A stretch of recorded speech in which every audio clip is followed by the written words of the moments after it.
তুই আল্লাহকে বিশ্বাস করিস? কেন করব না, অবশ্যই করি। তুই পাগল, মোবাইল এমনি এমনি হয়? আচ্ছা, ডার্ক এনার্জি আর ডার্ক ম্যাটার দেখেছিস কখনো?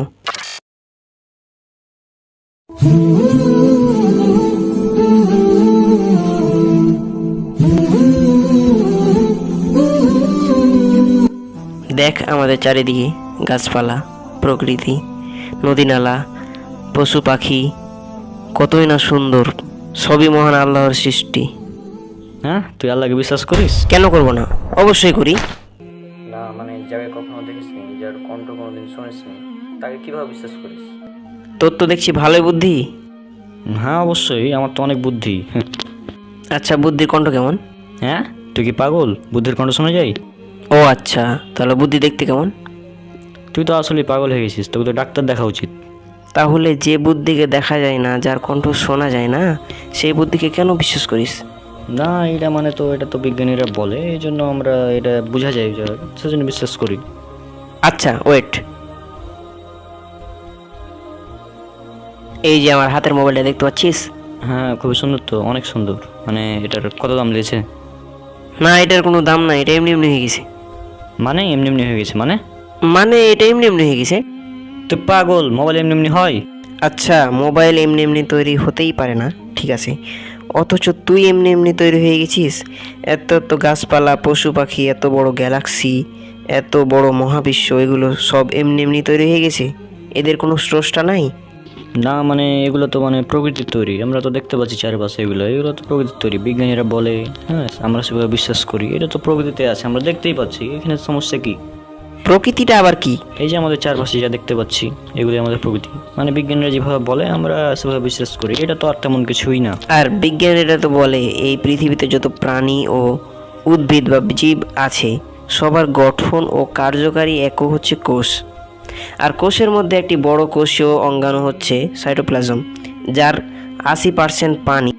আর এজন্যই বিজ্ঞানীরা কোনো গ্রহে প্রাণ বা জীবন আছে কি না এটা খোঁজার সময় তারা আগে দেখেন ওই গ্রহে পানি আছে কি না। অর্থাৎ আমরা বুঝলাম প্রাণের মূল উৎস হচ্ছে পানি। আর এই বিষয়ে আল্লাহ রাব্বুল আলামিন কি বলেছে জানিস? না জানি না। আচ্ছা দাঁড়া, তোকে কোরআন থেকে দেখাই। দেখি তোমার আল্লাহ কি বলেছে। এই যে দেখ, সূরা আম্বিয়া 21 নম্বর সূরা 30 নম্বর আয়াত। আওয়ালাম ইয়ারাল্লাযীনা কাফারু আন্নাস সামাওয়াতি ওয়াল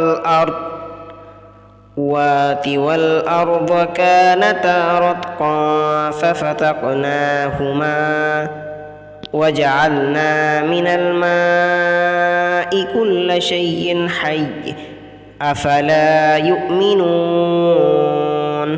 যারা কুফরি করে তারা কি ভেবে দেখে না যে আকাশমণ্ডলী ও পৃথিবী মিশেছিল ওতপ্রোতভাবে? অতঃপর আমি উভয়কে পৃথক করে দিলাম এবং প্রাণবান সমস্ত কিছু সৃষ্টি করলাম পানি হতে, তবুও কি তারা ঈমান আনবে না? অর্থাৎ এ আয়াত থেকে দুটি বিষয় স্পষ্ট হলো। এক, প্রাণ বা জীবন সৃষ্টি পানি থেকে। দুই, বিগ ব্যাং থিওরি। আধুনিক জ্যোতির্বিজ্ঞানীদের মতে আদিতে আকাশ, সূর্য, নক্ষত্র ও পৃথিবী ইত্যাদি আলাদা আলাদাভাবে ছিল না, একসাথেই ছিল, বরং সব কিছুই ওতপ্রোতভাবে মিশেছিল। তখন মহাবিশ্ব ছিল অসংখ্য গ্যাসীয় কণায় সমষ্টি। পরবর্তীকালে মহাবিস্ফোরণের মাধ্যমে নক্ষত্র, সূর্য, পৃথিবী ও গ্রহসমূহ সৃষ্টি হয়। এটি বিগ ব্যাং বা মহাবিস্ফোরণ থিওরি। তুমি বলছো বিজ্ঞানীরা বলেছে, কিন্তু বিজ্ঞানীরা বলার আগেও যে আল্লাহ পাক রব্বুল আলামিন কোরআনের মাধ্যমে বলে দিয়েছেন, এটা তো তুমি জানো না। শুধু তাই না, এরকম আরও হাজারো উদাহরণ আছে। আচ্ছা, আরেকটা প্রশ্ন করি, মহাবিশ্ব সম্প্রসারণ কেন হয়? এটা মানে এটা তো বিজ্ঞানীরা আমাদের যেরকমটা বলেছে আর কি, এই মহাবিশ্ব সম্প্রসারণ তো হচ্ছে আমরা, কারণ মহাবিশ্ব একসময় একসাথে মিশেছিল, আমরা যেটা জানি বিগ ব্যাং থেকে। হ্যাঁ, তারপর মহাবিশ্ব ধীরে ধীরে সম্প্রসারিত হয়েছে এবং তারপর এবং এটা হয়েছে ডার্ক এনার্জির কারণে। এটা খুব সুন্দর একটি বিষয়। তবে একটা সময় আসবে যখন মহাবিশ্ব আবার সংকুচিত হয়ে যাবে, এবং এটা হবে ডার্ক ম্যাটারের কারণে। আর এটা আমাদেরকে বিজ্ঞানীরা জানিয়েছে এবং আমরা সেভাবে বিশ্বাস করি। আচ্ছা, ডার্ক এনার্জি আর ডার্ক ম্যাটার দেখেছিস কখনো? তুই কি পাগল? ওটার নাম ডার্ক এনার্জি কেন? ওটা ডার্ক বা কালো অদৃশ্য, এই জন্য তো ওটার নাম ডার্ক। আচ্ছা, অদৃশ্য কিভাবে বিশ্বাস করিস? বিজ্ঞানীরা বলেছে ভাই, এটা তো বিশ্বাস করাই লাগবে, মানে বিজ্ঞানীরা যেহেতু বলেছে বিশ্বাস তো করবোই। আচ্ছা, আমরা যে আল্লাহকে না দেখে বিশ্বাস করি, তো এটা নিয়ে তোরা হাসাহাসি করিস কেন? এটা মানে তেমন কিছু না। আর এই যে মহাবিশ্ব সম্প্রসারণের কথা, এটা তো আর কোরআনে নাই। ওয়েট ওয়েট, এই মহাবিশ্ব সম্প্রসারণের কথা আল্লাহ কোরআনে উল্লেখ করে দিয়েছেন। কিভাবে, কোথায় আছে দেখি?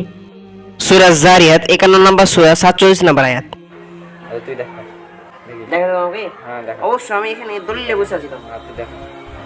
এই যে দেখো, ওয়াস-সামাআ বানাইনাহা বিআইদিন ওয়া ইন্না লামুসিউন।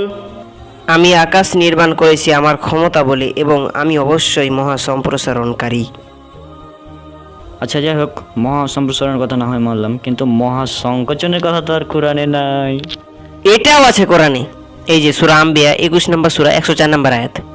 ইয়াউমা নাতউইস সামাআ কাতাইয়িস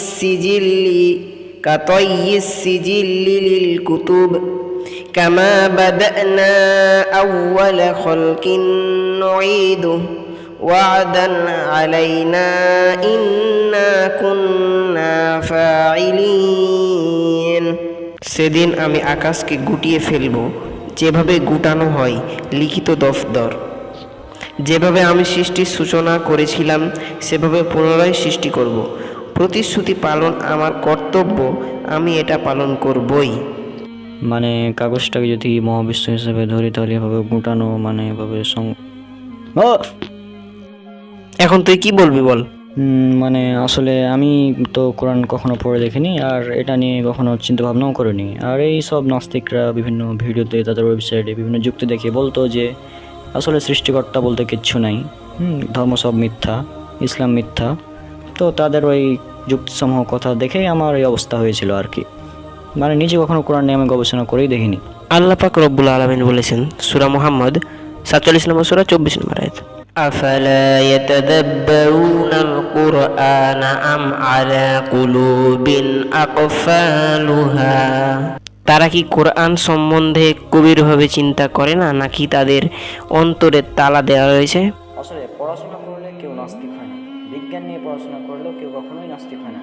নাস্তিক তারাই হয় যারা আন্দাজে না পড়ে এর ওর কথা শুনে মানে সেটা নিয়ে পড়ে থাকে। নাস্তিকরা আসলে কখনো নিজে কোরআন পড়েই দেখেনি, এই জন্য তাদের এই অবস্থা। আর নাস্তিকরা অদৃশ্য বাতাস বিশ্বাস করে, নাস্তিকরা অদৃশ্য শক্তি, ডার্ক এনার্জি, ডার্ক ম্যাটারে বিশ্বাস করে, কিন্তু তারা সৃষ্টিকর্তাকে না দেখে বিশ্বাস করতে পারে না। মানে আজীব ব্যাপার।